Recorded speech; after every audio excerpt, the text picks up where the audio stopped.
สวัสดีครับพี่น้องสุขุนนะครับมื้อนี้ก็จะมาพบมาพอกระเป๋าตำกินแซ่บพี่น้องมื้อนี้ก็จะได้เมนูแซ่บๆมาฝากพี่ตอนน้องครับได้เป็นกล้วยบักม่วงครับพี่น้องช่วงบ่ายๆอุ้ยเป็นตะสวงคักนะพี่น้องอืม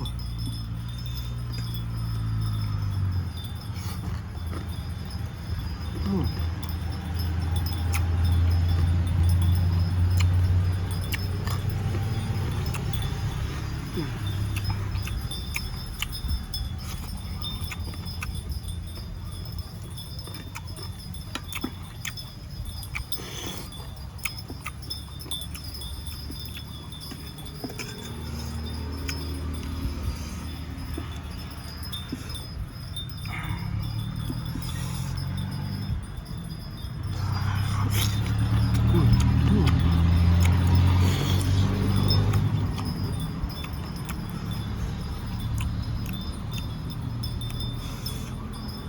พี่น้องแกงมุกนอนดีๆครับพี่น้อง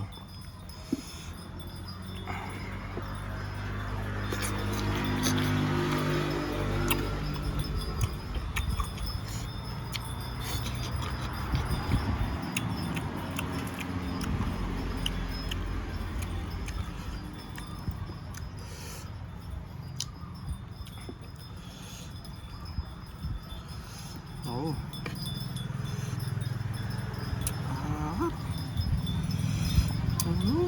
น้ำลายแตกพี่น้อง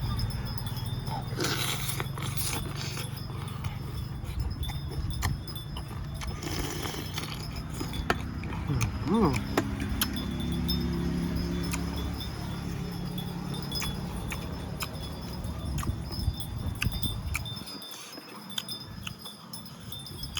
สิ่งพี่น้อง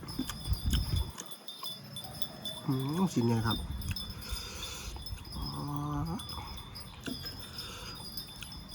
หลับน้ำช้ำๆเลยพี่น้องอืม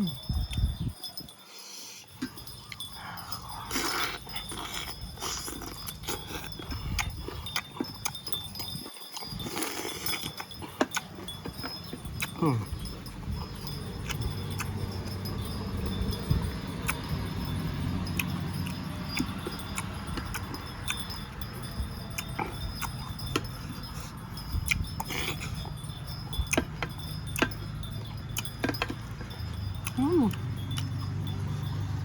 หั่นแนวพี่น้องเขาเนื้อขนาดกินอย่างกับฟาวแลนด์พี่น้อง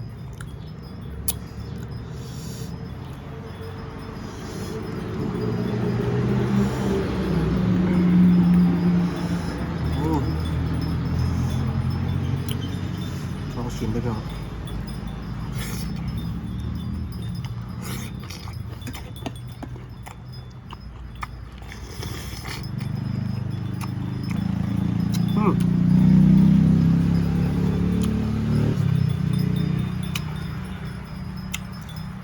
เสียบผักนะพี่น้อง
เครื่องรสดังเนี่ยพี่น้อง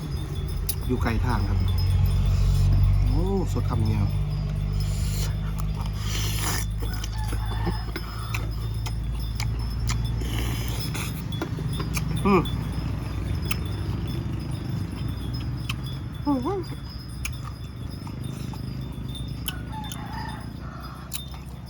สวงคักพี่น้อง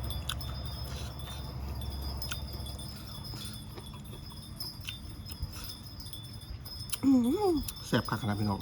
เมนูนี้กินช่วงบ่ายๆเนี่ยโอ้ยสวงคักแกงกวงนอนดีๆนะครับกล้วยบักม่วงครับถ้าเบาต่ำกินบุสุภาพบุ้มมัมจะได้ครับขอโทษขอพระแทมด้วยครับถ้าใครมาคิมด้วยครับฝากแล้วก็แชร์กดติดตามกดคอมเมนต์นะครับเพื่อจะเป็นกำลังใจผมทำคลิปต่อไปนะครับขอบคุณครับ